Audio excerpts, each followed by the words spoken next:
Trading in the Zone. Master the Market with Confidence, Discipline, and a Winning Attitude. By Mark Douglas. Also the author of The Disciplined Trader. Chapter 5. The Dynamics of Perception. One of the primary objectives of this book is to teach you how to take the threat of pain out of market information. The market doesn't generate happy or painful information. From the market's perspective, it's all simply information. It may seem as if the market is causing you to feel the way you do at any given moment, but that's not the case. It's your own mental framework that determines how you perceive the information, how you feel, and, as a result, whether or not you are in the most conducive state of mind to spontaneously enter the flow and take advantage of whatever the market is offering. Professionals don't perceive anything about the markets as painful, therefore, no threat exists for them. If there's no threat, there's nothing to defend against. As a result, there isn't any reason for their conscious or subconscious defense mechanisms to kick in. That's why professionals can see and do things that mystify everyone else. They're in the flow because they're perceiving an endless stream of opportunities, and when they're not in the flow, the very best of the best can recognize that fact and then compensate by either scaling back or not trading at all. If your goal is to be able to trade like the professionals, you must be able to see the market from an objective perspective, without distortion. You must be able to act without resistance or hesitation, but with the appropriate amount of positive restraint to counteract the negative effects of overconfidence or euphoria. In essence, your objective is to be able to create a unique state of mind, a trader's mentality. When you've accomplished this, everything else about your success as a trader will fall into place. To help you achieve that objective, I'm going to give you a way to redefine your relationship to market information so that there will be little or no potential to perceive any of it as threatening. By redefine, I mean to change your perspective and operate out of a mental framework that keeps you focused on the opportunities available instead of tapping you into emotional pain. Debugging your mental software. In other words, we want to get the bugs out of our mental software code and get our minds right. Doing this effectively will require an understanding of the nature of mental energy and how you can use that energy to change a perspective that is generating an unwanted negative emotional response to market information. There's much to learn, but I think you will be amazed at how some simple changes can make a huge difference in your trading results. The process of trading starts with perceiving an opportunity. Without the perception of an opportunity, we wouldn't have a reason to trade. So I think it is only fitting that we start our examination of mental energy by breaking down the process of perception. What are the underlying dynamics of perception? What factors determine how we perceive information or what we perceive in relationship to what is available? How is perception connected with what we experience at any given moment? Probably the easiest way to understand the dynamics of perception and answer these questions is to think of everything I do of forces that generate information about the properties, characteristics, and traits that make them uniquely what they are. Everything that exists outside of our bodies, all plants and all categories of life, all planetary phenomena in the form of weather conditions, earthquakes, and volcanic eruptions, all active and inert physical matter, and all non-corporeal phenomena such as light, sound waves, microwaves, and radiation generates information about the nature of its existence.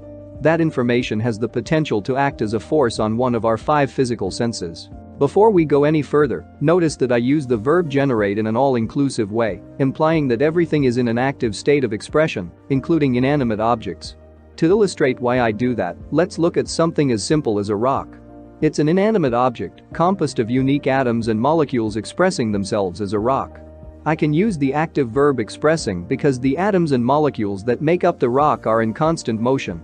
So, even though the rock doesn't appear active except in the most abstract sense, it has characteristics and properties that will act as forces on our senses, causing us to experience and make distinctions about the nature of its existence. For example, a rock has texture, and that texture acts as a force on our sense of touch if we run our fingers across the rock's surface. A rock has shape and color, which act as a force on our vision. The rock takes up space that no other object can occupy, so that we see it instead of an empty space or some other object. A rock can also have an odor that acts as a force on our sense of smell or taste like something, although I haven't licked any rocks lately to find out.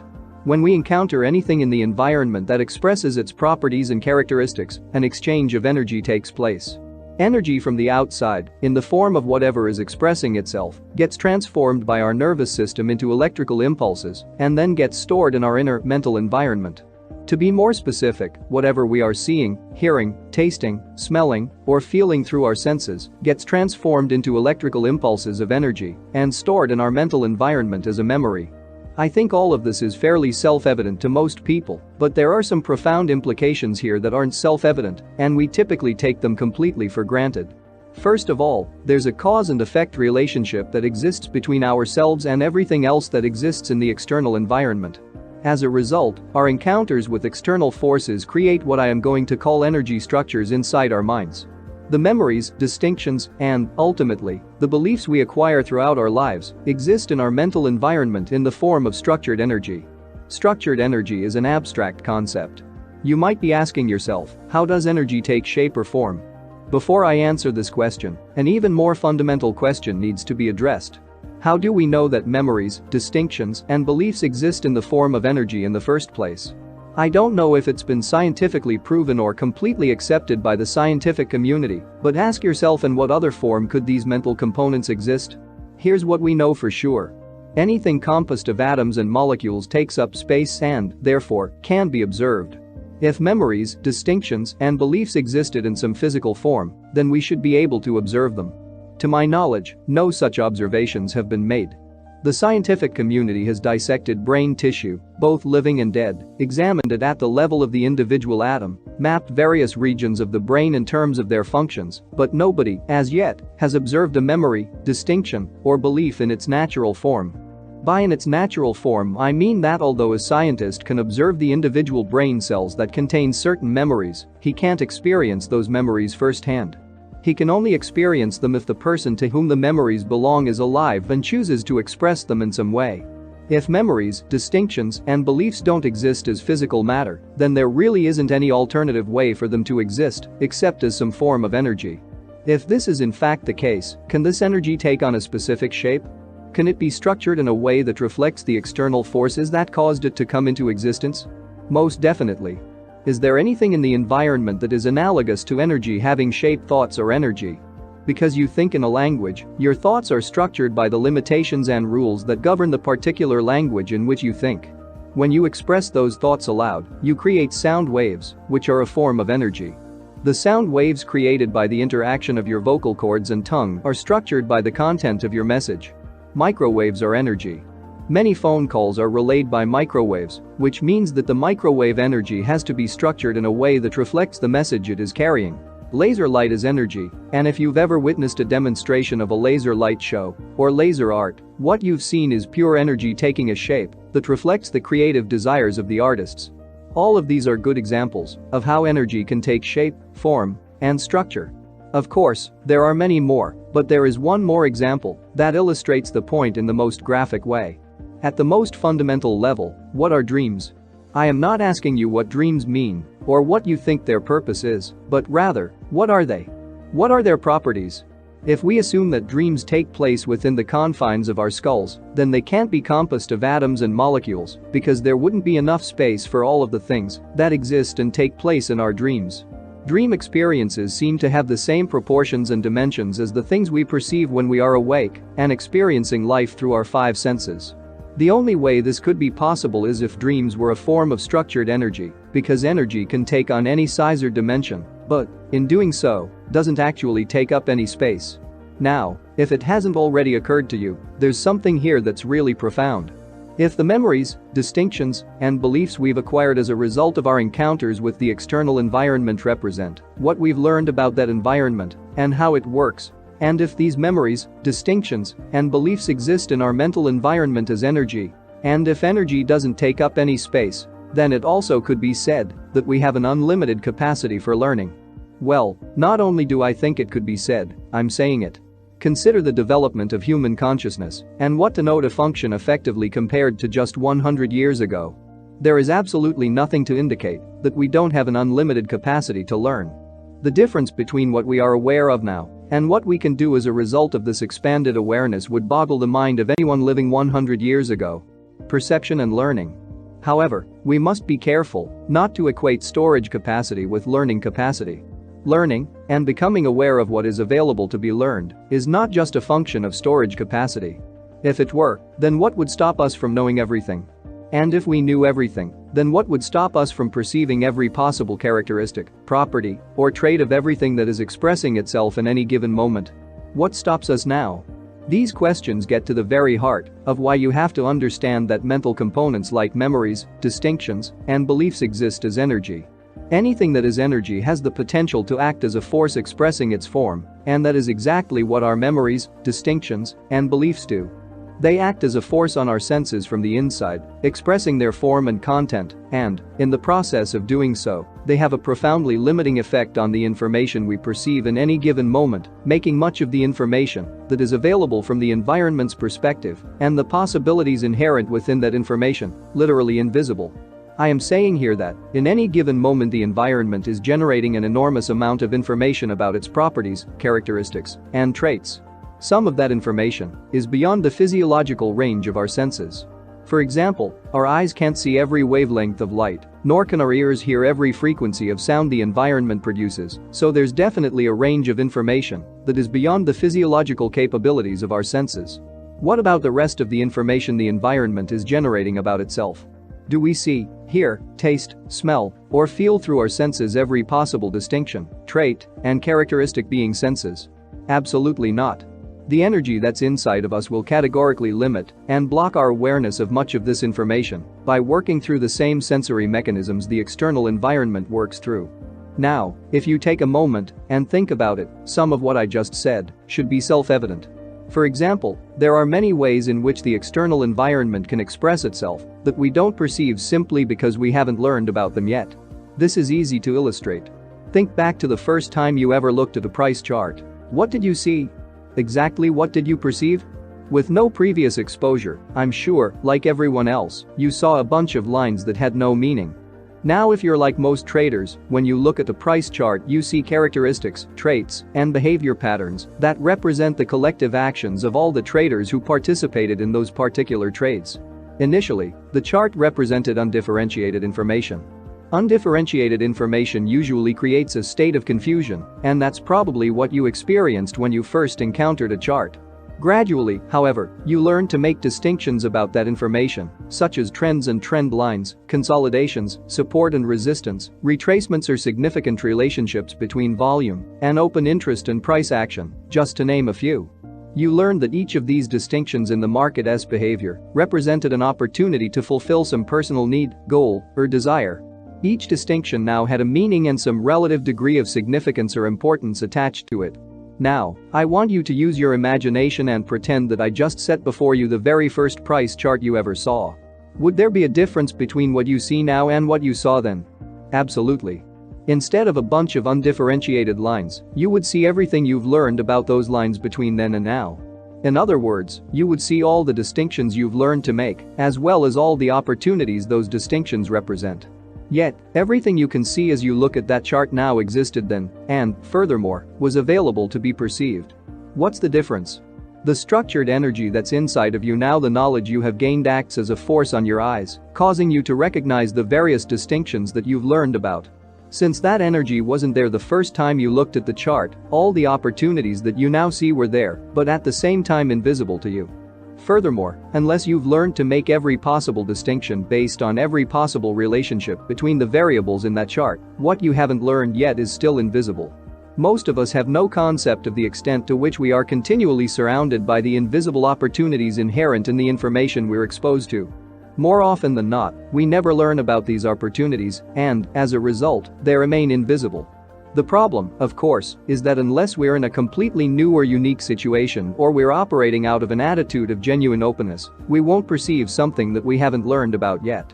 To learn about something, we have to be able to experience it in some way. So what we have here is a closed loop that prevents us from learning. Perceptual closed loops exist in all of us because they are natural functions of the way mental energy expresses itself on our senses. Everyone has heard the expression, people see what they want to see. I would put it a little differently. People see what they've learned to see, and everything else is invisible until they learn how to counteract the energy that blocks their awareness of whatever is unlearned and waiting to be discovered. To illustrate this concept and make it even clearer, I am going to give you another example, one that demonstrates how mental energy can affect how we perceive and experience the environment in a way that it actually reverses the cause and effect relationship. Let's look at a very young child's first encounter with a dog. Because it's a first-time experience, the child's mental environment is a clean slate, so to speak, with respect to dogs. He won't have any memories and certainly no distinctions about a dog's nature. Therefore, up to the moment of his first encounter, from the child's perspective, dogs don't exist. Of course, from the environment's perspective, dogs do exist and they have the potential to act as a force on the child's senses to create an experience. In other words, dogs expressing their nature can act as a cause to produce an effect inside the child's mental environment. What kind of effect are dogs capable of producing? Well, dogs have a range of expression. By range of expression I mean dogs can behave in a number of ways toward humans. They can be friendly, loving, protective, and fun to play with. Or they can be hostile, mean, and dangerous, just to name a few of the many behaviors they're capable of. All of these traits can be observed, experienced, and learned about. When the child sees the dog for the first time, there is absolutely nothing in his mental environment to tell him what he is dealing with. Unfamiliar, unknown, and unclassified environmental information can generate a sense of curiosity when we want to find out more about what we're experiencing, or it can generate a state of confusion, which can easily turn to fear if we can't place the information into an understandable or meaningful organizational framework or context. In our example, the child's sense of curiosity kicks in, and he rushes to the dog to get more sensory experience. Notice how children are literally compelled to thrust themselves into a situation they know nothing about. However, in this example, the environmental forces at hand do not react favorably to the child's advances. The dog the child is interested in is either inherently mean or having a bad day. In any case, as soon as the child gets close enough, the dog bites him. The attack is so severe that the dog has to be pulled off the child. This kind of unfortunate experience is certainly not typical, but it's not that uncommon either. I chose it for two reasons. First, most people can relate to it in some way, either from their own direct experience or through the experience of someone they know. Second, as we analyze the underlying dynamics of this experience from an energy perspective, we're going to learn about 1. How our minds are designed to think, 2. Process information, 3. How these processes affect what we experience, and 4. Our ability to recognize new possibilities. I know this may seem like a lot of insight from just one exam pie, but the principles involved apply to the dynamics beneath virtually all learning. As a result of being physically and emotionally traumatized, the little boy in our example now has a memory and one distinction about the way dogs can express themselves. If the boy's ability to remember his experiences is normal, he can store this incident in a way that represents all of the senses the experience had an impact on. For example, the attack can be stored as mental images based on what he saw, as well as mental sounds representing what he heard, and so on. Memories representing the other three senses will work the same way. However, the kind of sensory data in his memory is not as important as the kind of energy the sensory data represents. We basically have two kinds of mental energy. Positively charged energy, which we call love, confidence, happiness, joy, satisfaction, excitement, and enthusiasm, to name a few of the pleasant ways we can feel, and negatively charged energy, representing fear, terror, dissatisfaction, betrayal, regret, anger, confusion, anxiety, stress, and frustration, all representing what is commonly referred to as emotional pain. Because the boy's first experience with a dog was intensely painful, we can assume that regardless of what senses were affected, all of his memories of this experience will be in painful, unpleasant feeling, negative energy. Now, what effect will this negatively charged mental energy have on his perception and behavior if and when he encounters another dog? The answer is so obvious that it may seem ridiculous even to ask, but the underlying implications are not obvious, so bear with me. Clearly, the moment he comes into contact with another dog, he will experience fear. Notice that I used the word another to describe the next dog he has any contact with. What I want to point out is that any dog can cause the boy to feel fear, not just the one that actually attacked him. It won't make a bit of difference if the next dog he comes into contact with is the friendliest dog in the world, one whose nature is only to express playfulness and love. The child will still be afraid, and furthermore, his fear could quickly turn to unrestrained terror, especially if the second dog, seeing a child and wanting to play, attempts to approach him. Each of us has at one time or another witnessed a situation in which someone was experiencing fear, when from our perspective, there wasn't the least bit of danger or threat. Although we may not have said it, we probably thought to ourselves that this person was being irrational. If we tried to point out why there was no need to be afraid, we probably found that our words had little, if any, impact. We could easily think the same thing about the boy in our example, that he is just being irrational, because it's clear from our perspective that other possibilities exist than the one his mind has focused on. But is his fear any less rational than, let's say, your fear or hesitation about putting on the next trade when your last trade was a loser? Using the same logic, a top trader would say that your fear is irrational because this now moment opportunity has absolutely nothing to do with your last trade. Each trade is simply an edge with a probable outcome and statistically independent of every other trade. If you believe otherwise, then I can see why you're afraid, but I can assure you that your fears are completely unfounded. As you can see, one person's perception of risk can easily be perceived as irrational thinking by another. Risk is relative, but to the person who perceives it in the moment, it seems absolute and beyond question. When the child encountered his first dog, he was bubbling with excitement and curiosity. What is it about the way our minds think and process information that could automatically flip the boy into a state of fear the next time he encounters a dog, even if it's months or years later? If we look at fear as a natural mechanism warning us of threatening conditions, then what is it about the way our minds function that would automatically tell the boy that the next encounter with a dog is something to be afraid of? What happened to the boy's natural sense of curiosity? There is surely more to learn about the nature of dogs than this one experience has taught him, especially in light of the fact that our minds seem to have an unlimited capacity for learning. And why would it be virtually impossible to talk the boy out of his fear? The power of association. As complex as these questions may seem at first glance, most of them can be answered quite easily. I'm sure many of you already know the answer. Our minds have an inherent design characteristic that causes us to associate and link anything that exists in the external environment that is similar in quality, characteristics, properties, or traits to anything that already exists in our mental environment as a memory or distinction. In other words, in the example of the child being afraid of dogs, the second dog or any other dog he encounters thereafter doesn't have to be the dog that attacked in order for him to experience emotional pain. There just has to be enough of a likeness or similarity for his mind to make a connection between the two. This natural tendency for our minds to associate is an unconscious mental function that occurs automatically. It's not something we have to think about or make a decision about. An unconscious mental function would be analogous to an involuntary physical function such as a heartbeat.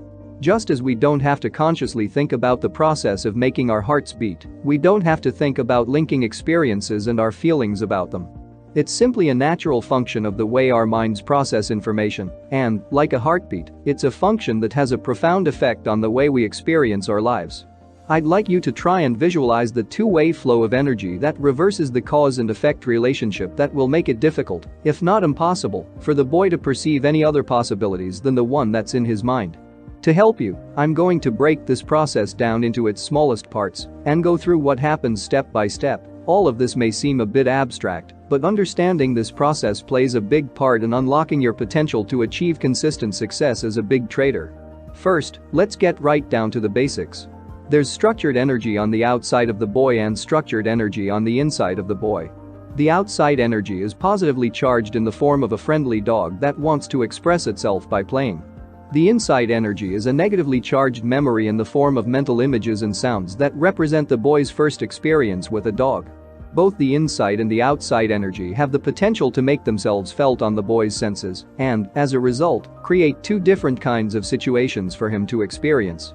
The outside energy has the potential to act as a force on the boy in a way that he could find very enjoyable. This particular dog expresses behavior characteristics like playfulness, friendliness, and even love. But keep in mind that these are characteristics that the child still has not experienced in a dog, so from his perspective they don't exist. Just as in the price chart example I presented earlier, the child won't be able to perceive what he hasn't yet learned about unless he is in a state of mind that is conducive to learning. The inside energy also has potential and is just waiting, so to speak, to express itself. But it will act on the boy's eyes and ears in a way that causes him to feel threatened. This in turn will create an experience of emotional pain, fear, and possibly even terror. From the way I've set this up, it may seem as if the boy has a choice between experiencing fun or experiencing fear, but that's really not the case, at least not in the moment. Of the two possibilities that exist in this situation, he will undoubtedly experience the pain and fear instead of the fun. This is true for several reasons. First, as I've already indicated, our minds are wired to automatically and instantaneously associate and link information that has similar characteristics, properties, and traits. What's outside of the child in the form of a dog looks and sounds similar to the one that's in his mind. However, the degree of similarity that is necessary for his mind to link the two is an unknown variable, meaning I don't know the mental mechanism that determines how much or how little similarity is required for our minds to associate and link two or more sets of information. Since everyone's mind functions in a similar way, but at the same time is unique, I would assume there is a range of tolerance for similarity or dissimilarity, and each of us has a unique capacity somewhere within the range. Here's what we do know. As this next dog comes into contact with the boy's eyes or ears, if there is enough similarity between the way it looks or sounds and the dog that's embedded in his memory, then his mind will automatically connect the two. This connection, in turn, will cause the negatively charged energy in his memory to be released throughout his body, causing him to be overcome with a very uncomfortable sense of foreboding or terror.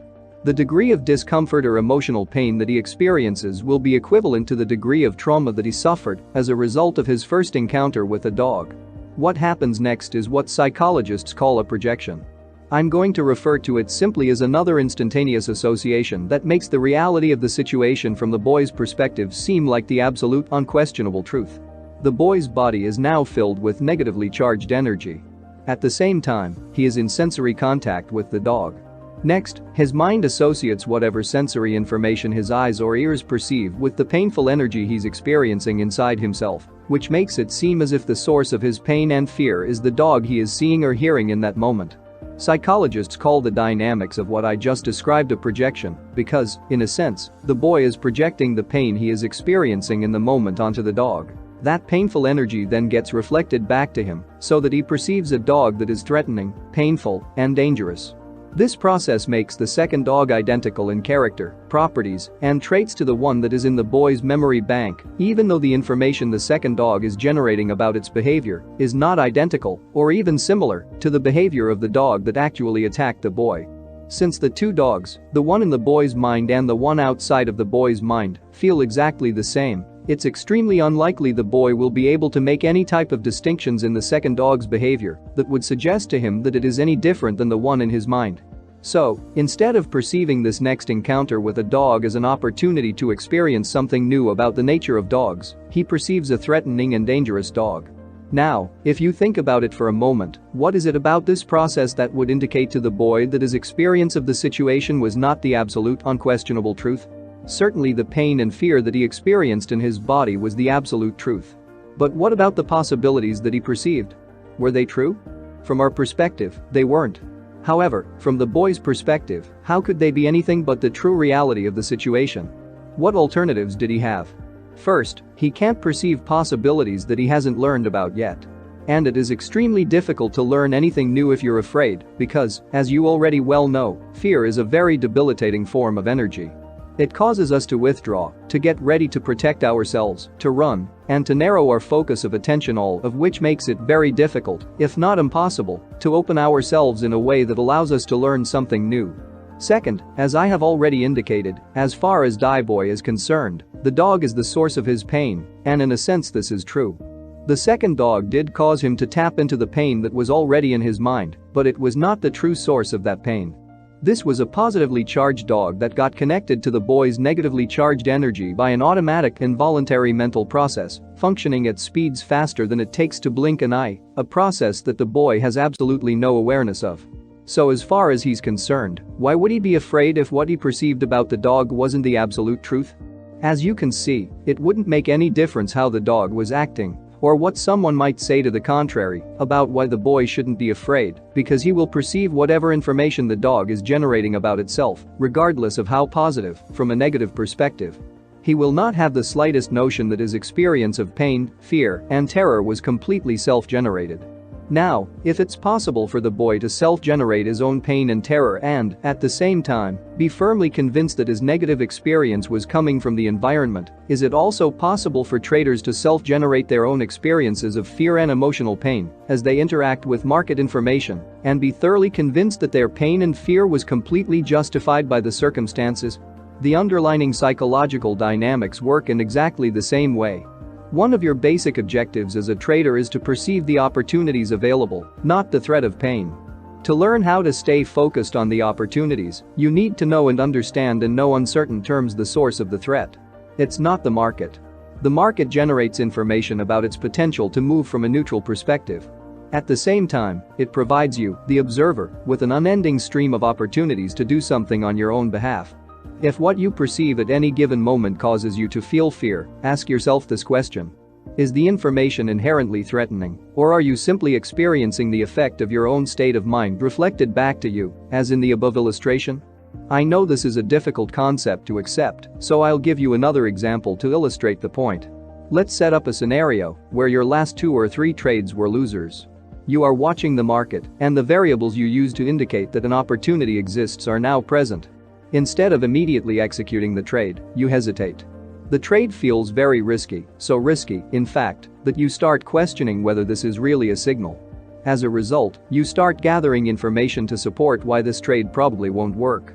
This is information you normally wouldn't consider or pay attention to, and it's certainly not information that is part of your trading methodology. In the meantime, the market is moving. Unfortunately, it is moving away from your original entry point, the point at which you would have gotten into the trade if you hadn't hesitated. Now you are conflicted because you still want to get in. The thought of missing a winning trade is painful. At the same time, as the market moves away from your entry point, the dollar value of the risk to participate increases. The tug of war inside your mind intensifies. You don't want to miss out, but you don't want to get whipsawed either. In the end, you do nothing because you are paralyzed by the conflict. You justify your state of immobility by telling yourself that it's just too risky to chase the market, while you agonize over every tick the market moves in the direction of what would have been a nice winning trade. If this scenario sounds familiar, I want you to ask yourself whether, at the moment you hesitated, were you perceiving what the market was making available or perceiving what was in your mind reflected back to you? The market gave you a signal. But you didn't perceive the signal from an objective or positive perspective. You didn't see it as an opportunity to experience the positive feeling you would get from winning or making money, but that's exactly what the market was making available to you. Think about this for a moment. If I change the scenario so that your last 2 or 3 trades were winners instead of losers, would you have perceived the signal any differently? Would you have perceived it more as an opportunity to win than you did in the first scenario? If you were coming off 3 winners in a row, would you have hesitated to put that trade on? Very unlikely. In fact, if you're like most traders, you probably would have been giving very strong consideration to loading up, putting on a position much larger than your normal size. In each situation, the market generated the same signal. But your state of mind was negative and fear-based in the first scenario, and that caused you to focus on the possibility of failure, which in turn caused you to hesitate. In the second scenario, you hardly perceived any risk at all. You may even have thought the market was making a dream come true. That, in turn, would make it easy, if not compelling, to financially overcommitting yourself. If you can accept the fact that the market doesn't generate positively or negatively charged information as an inherent characteristic of the way it expresses itself, then the only other way information can take on a positive or negative charge is in your mind, and that is a function of the way the information is processed. In other words, the market doesn't cause you to focus on failure and pain, or on winning and pleasure. What causes the information to take on a positive or negative quality is the same unconscious mental process that caused the boy to perceive the second dog as threatening and dangerous when all the dog was offering was playfulness and friendship. Our minds constantly associate what's outside of us, information, with something that's already in our mind, what we know, making it seem as if the outside circumstances and the memory, distinction, or belief these circumstances are associated with are exactly the same. As a result, in the first scenario, if you were coming off 2 or 3 losing trades, the next signal the market gives you that an opportunity was present will feel overly risky. Your mind is automatically and unconsciously linking the now moment with your most recent trading experiences. The link taps you into the pain of losing, creating a fearful state of mind and causing you to perceive the information you're exposed to in that moment from a negative perspective. It seems as if the market is expressing threatening information, so, of course, your hesitation is justified. In the second scenario, the same process causes you to perceive the situation from an overly positive perspective because you are coming off 3 winners in a row. The association between the now moment and the elation of the last 3 trades creates an overly positive or euphoric state of mind, making it seem as if the market is offering you a riskless opportunity. Of course, this justifies overcommitting yourself. In Chapter 1, I said that many of the mental patterns that cause traders to lose and make errors are so self-evident and deeply ingrained that it would never occur to us that the reason we aren't consistently successful is because of the way we think. Understanding, becoming consciously aware of, and then learning how to circumvent the mind's natural propensity to associate is a big part of achieving that consistency. Developing and maintaining a state of mind that perceives the opportunity flow of the market without the threat of pain or the problems caused by overconfidence will require that you take conscious control of the association process. Chapter 6. The market's perspective. For the most part, a typical trader's perception of the risk in any given trading situation is a function of the outcome of his most recent 2 or 3 trades, depending on the individual. The best traders, on the other hand, are not impacted, either negatively or too positively, by the outcomes of their last or even their last several trades. So their perception of the risk of any given trading situation is not affected by this personal, psychological variable. There's a huge psychological gap here that might lead you to believe that the best traders have inherent design qualities in their minds that account for this gap, but I can assure you this is not the case. Every trader I've worked with over the last 18 years has had to learn how to train his mind to stay properly focused in the now moment opportunity flow.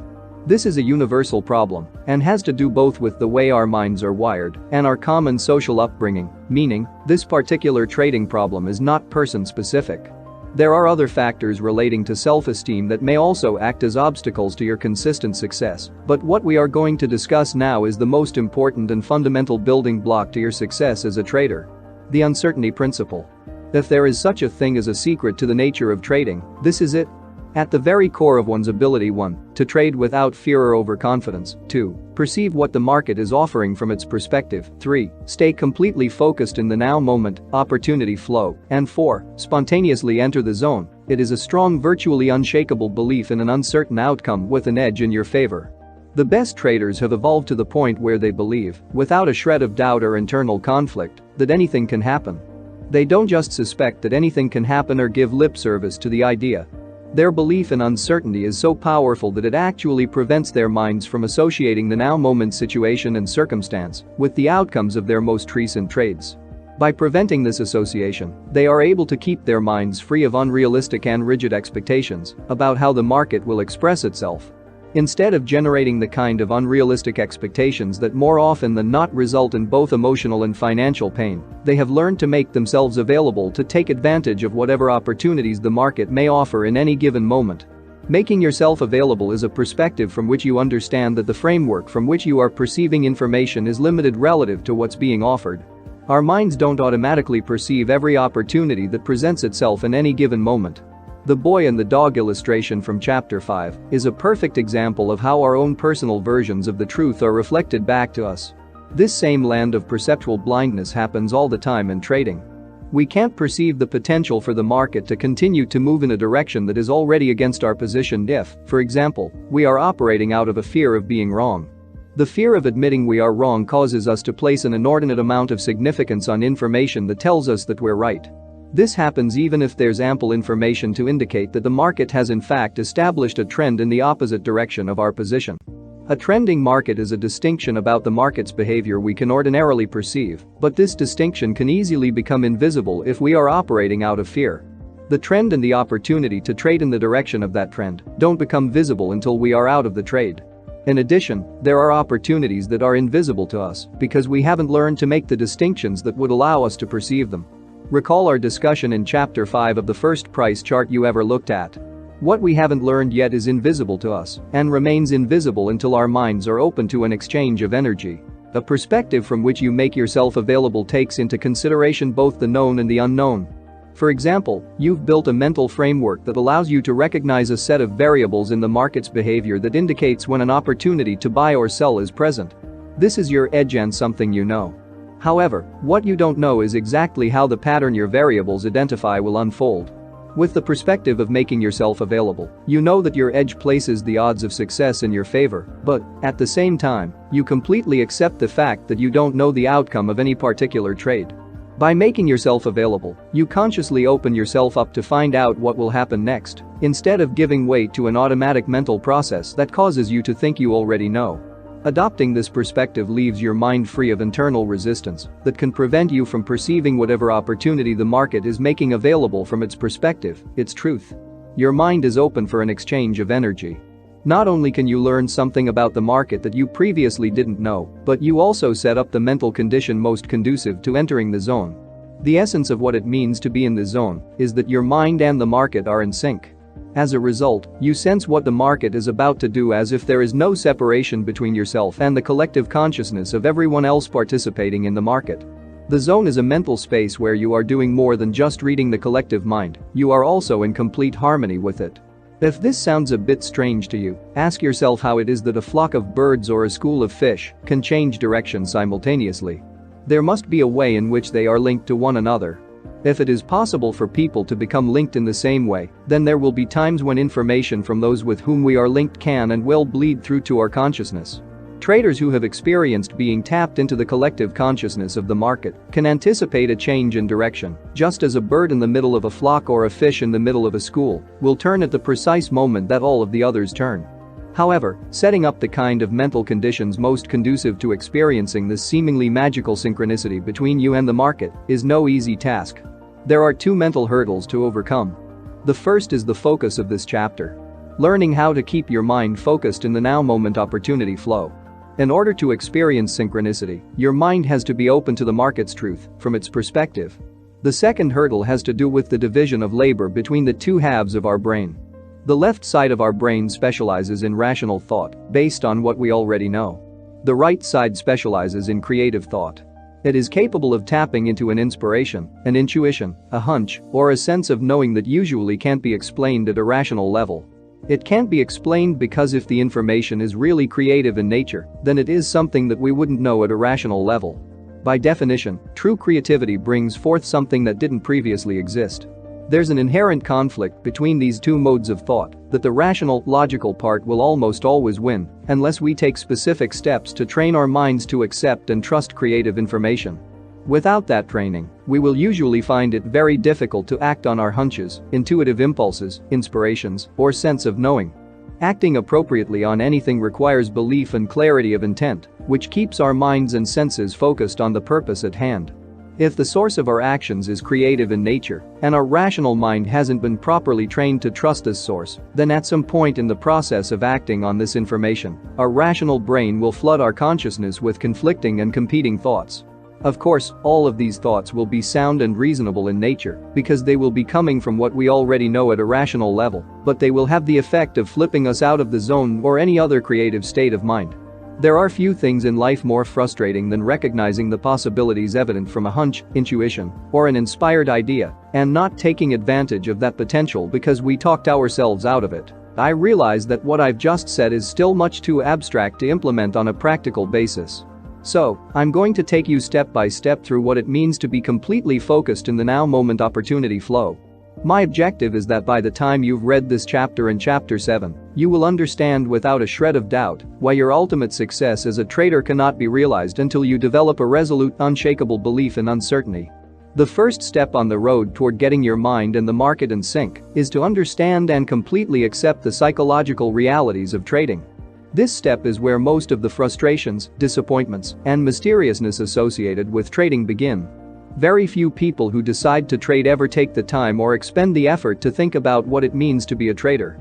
Most people who go into trading think that being a trader is synonymous with being a good market analyst. As I have mentioned, this couldn't be further from the truth. Good market analysis can certainly contribute to and play a supporting role in one's success, but it doesn't deserve the attention and importance most traders mistakenly attach to it. Beneath the market behavior patterns that are so easy to become fixated on are some very unique psychological characteristics. It's the nature of these psychological characteristics that determines how one needs to be in order to operate effectively in the market environment.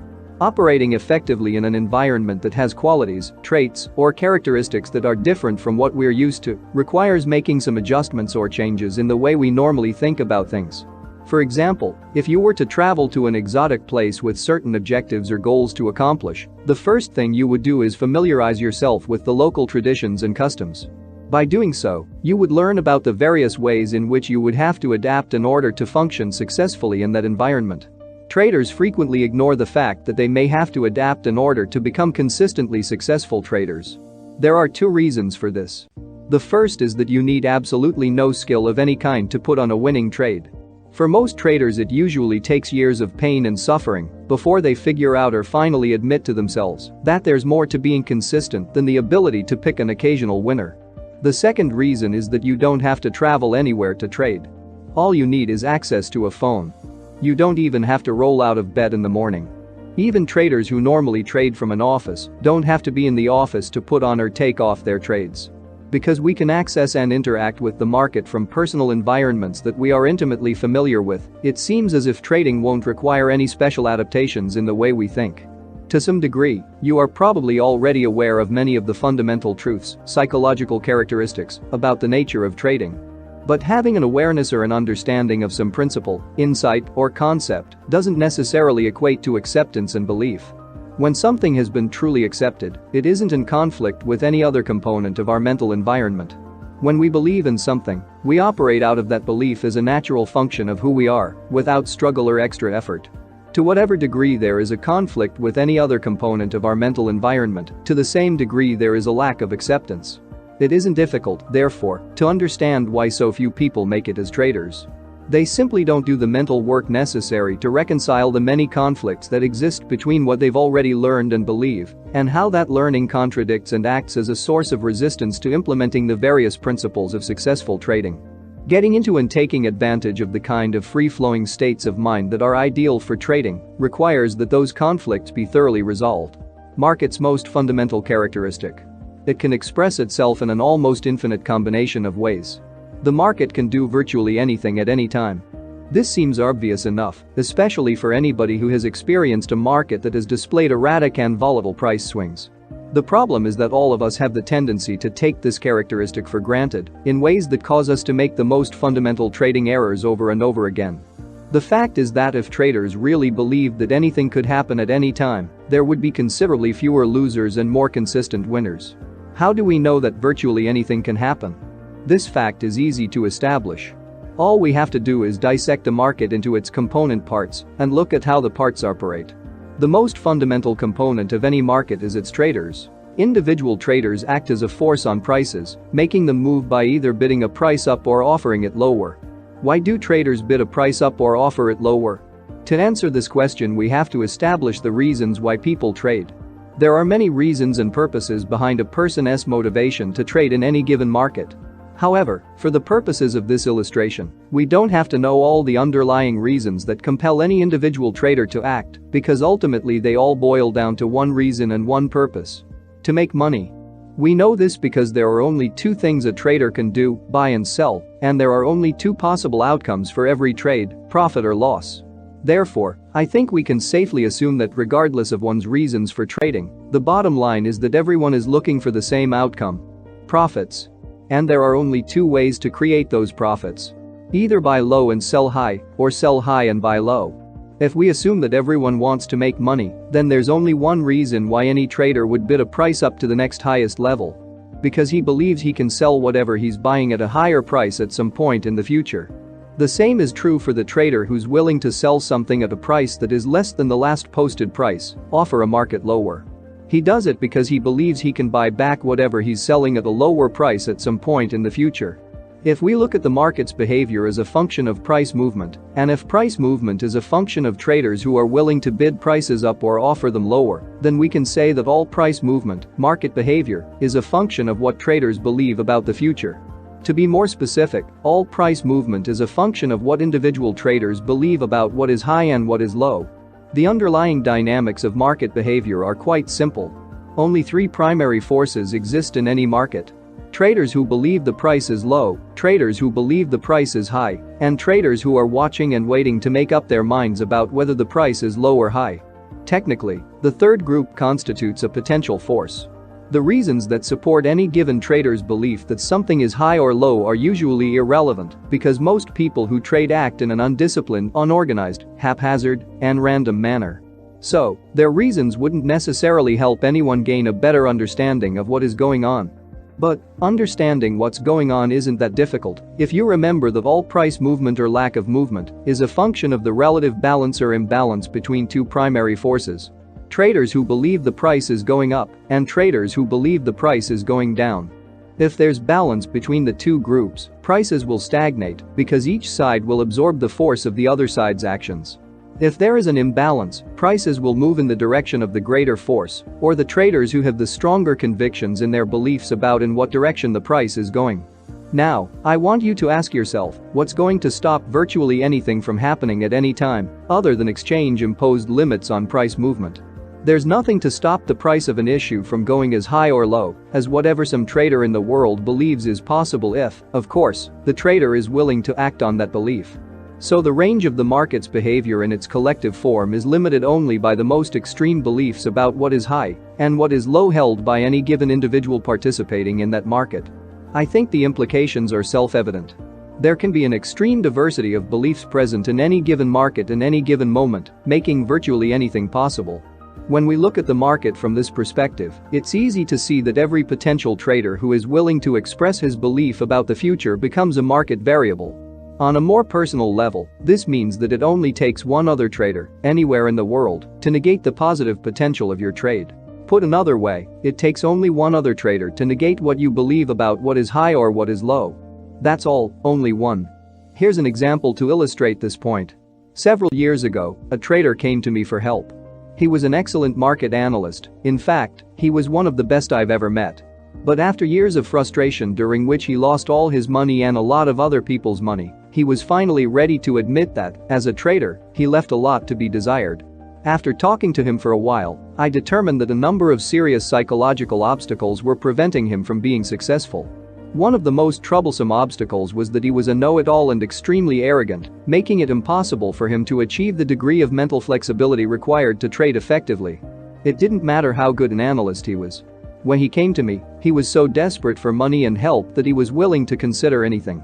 The first suggestion I made was that instead of looking for another investor to back what ultimately would be another failed attempt at trading, he would be better off taking a job, doing something he was truly good at. He could be paid a steady income while working through his problems and at the same time provide someone with a worthwhile service. He took my advice and quickly found a position as a technical analyst with a fairly substantial brokerage house and clearing firm in Chicago. The semi-retired chairman of the board of the brokerage firm was a longtime trader with nearly 40 years of experience in the grain pits at the Chicago Board of Trade. He didn't know much about technical analysis because he never needed it to make money on the floor. But he no longer traded on the floor and found the transition to trading from a screen difficult and somewhat mysterious. So he asked the firm's newly acquired star technical analyst to sit with him during the trading day and teach him technical trading. The new hire jumped at the opportunity to show off his abilities to such an experienced and successful trader. The analyst was using a method called point and line, developed by Charlie Drummond. Among other things, point and line can accurately define support and resistance. One day, as the two of them were watching the soybean market together, the analyst had projected major support and resistance points, and the market happened to be trading between these 2 points. As the technical analyst was explaining to the chairman the significance of these 2 points, he stated in very emphatic, almost absolute terms, that if the market goes up to resistance, it will stop and reverse, and if the market goes down to support, it will also stop and reverse. Then he explained that if the market went down to the price level he calculated as support, his calculations indicated that would also be the low of the day. As they sat there, the bean market was slowly trending down to the price the analyst said would be the support, or low, of the day. When it finally got there, the chairman looked over to the analyst and said, "This is where the market is supposed to stop and go higher, right?" The analyst responded, "Absolutely. This is the low of the day." "That's bullshit," the chairman retorted. "Watch this." He picked up the phone, called one of the clerks handling orders for the soybean pit, and said, "Sell 2 million beans, bushels, at the market." Within 30 seconds after he placed the order, the soybean market dropped 10 cents a bushel. The chairman turned to look at the horrified expression on the analyst's face. Calmly, he asked, "Now, where did you say the market was going to stop?" "If I can do that, anyone can." The point is that from our own individual perspective as observers of the market, anything can happen, and it takes only one trader to do it. This is the hard cold reality of trading that only the very best traders have embraced and accepted with no internal conflict. How do I know this? Because only the best traders consistently predefine their risks before entering a trade. Only the best traders cut their losses without reservation or hesitation when the market tells them the trade isn't working. And only the best traders have an organized, systematic money management regimen for taking profits when the market goes in the direction of their trade. Not predefining your risk, not cutting your losses, or not systematically taking profits are three of the most common and usually the most costly trading errors you can make. Only the best traders have eliminated these errors from their trading.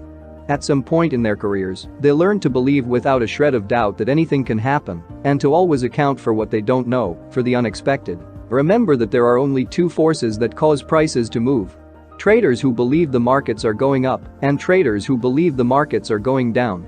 At any given moment, we can see who has the stronger conviction by observing where the market is now relative to where it was at some previous moment. If a recognizable pattern is present, that pattern may repeat itself, giving us an indication of where the market is headed. This is our edge, something we know. But there's also much that we don't know and will never know unless we learn how to read minds.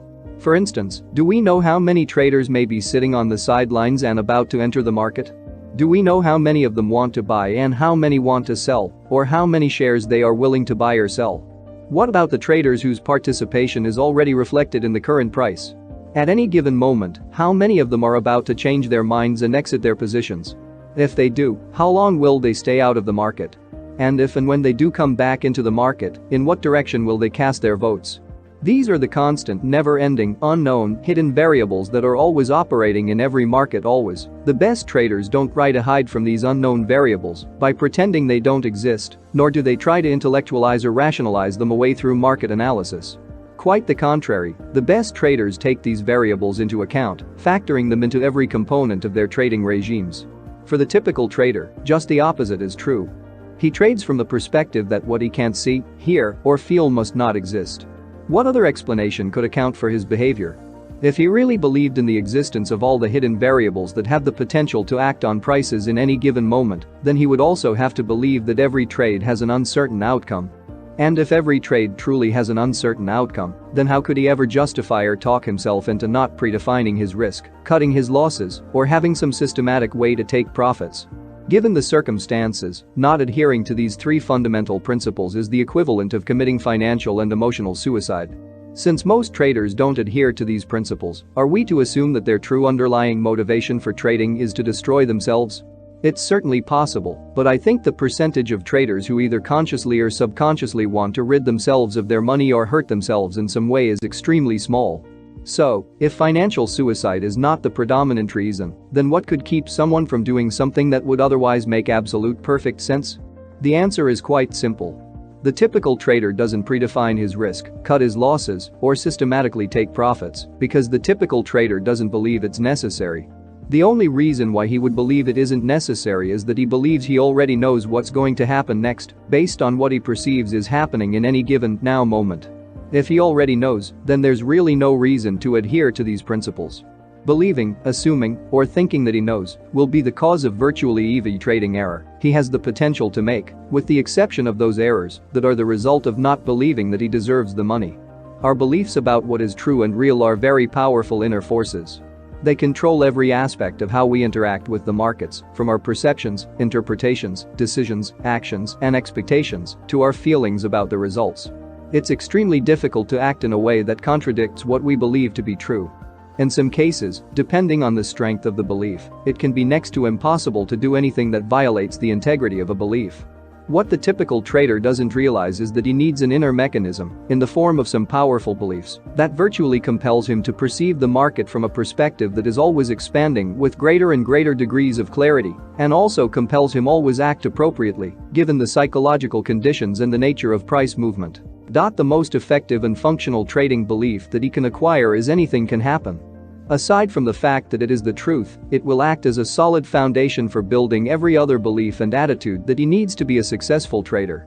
Without that belief, his mind will automatically, and usually without his conscious awareness, cause him to avoid, block, or rationalize away any information that indicates the market may do something he hasn't accepted as possible. If he believes that anything is possible, then there's nothing for his mind to avoid. Because anything includes everything, this belief will act as an expansive force on his perception of the market that will allow him to perceive information that might otherwise have been invisible to him. In essence, he will be making himself available, opening his mind to perceive more of the possibilities that exist from the market's perspective. Most important, by establishing a belief that anything can happen, he will be training his mind to think in probabilities. This is by far the most essential as well as the most difficult principle for people to grasp and to effectively integrate into their mental systems.